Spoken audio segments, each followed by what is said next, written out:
महोदय, पिछले कुछ वर्षों में सभी राजनीतिक दल किसी न किसी तरह से जनता से दूर हो गए हैं। आज हम और आप दोनों को अपनी जड़ों को फिर से जमाना होगा। जनता से प्रेरणा लेनी होगी।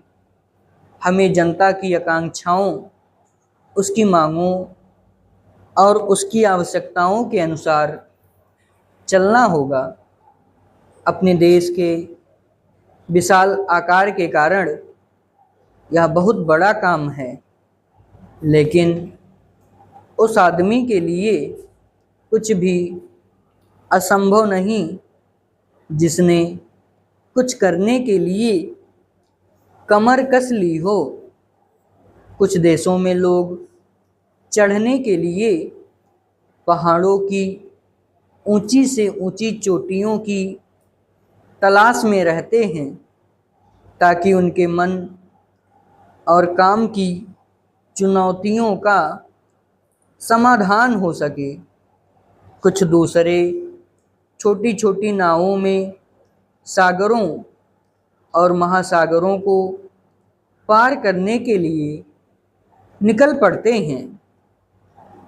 ये सब असाधारण उद्यम हैं, किंतु हमारी चुनौतियां तो हमारे दरवाजे पर ही दस्तक दे रही हैं।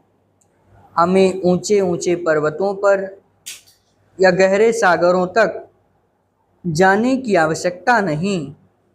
हमारे हर गांव में गरीबी है और घर घर में जात पात है। ये वह पर्वत हैं जिन पर हमें चढ़ना है, और ये वह महासागर हैं जिन्हें हमें पार करना है। मुझे मालूम है कि हम में वह शक्ति है। मैं जानती हूँ कि हम में क्षमता है। केवल प्रश्न है करने का, और मैं आशा करती हूँ कि यह सम्मेलन उस दिशा में ले जाने वाला एक छोटा सा कदम होगा। आदमी के चंद्रमा पर पहुंचने के बाद किसी ने कहा था कि वह कदम रखने वाले के लिए छोटा सा कदम है, किंतु मानव जाति के लिए बहुत बड़ा कदम था। अतः मेरे विचार से आप कह सकते हैं कि आपके लिए यह छोटा कदम होगा, लेकिन यदि आप सफल हुए तो भारत के लिए यह महान कदम होगा। मैं आशा करती हूँ कि आप इसे ध्यान में रखेंगे और दूसरों में उत्साह पैदा कर सकेंगे, क्योंकि किसी भी तरह की उपलब्धि के रास्ते में सबसे बड़ी बाधाओं में से एक है हमारे बुद्धिजीवियों, हमारे पत्रकारों इत्यादि में व्याप्त अविश्वास या संदेह वृत्ति। इस बाधा को हटाना होगा।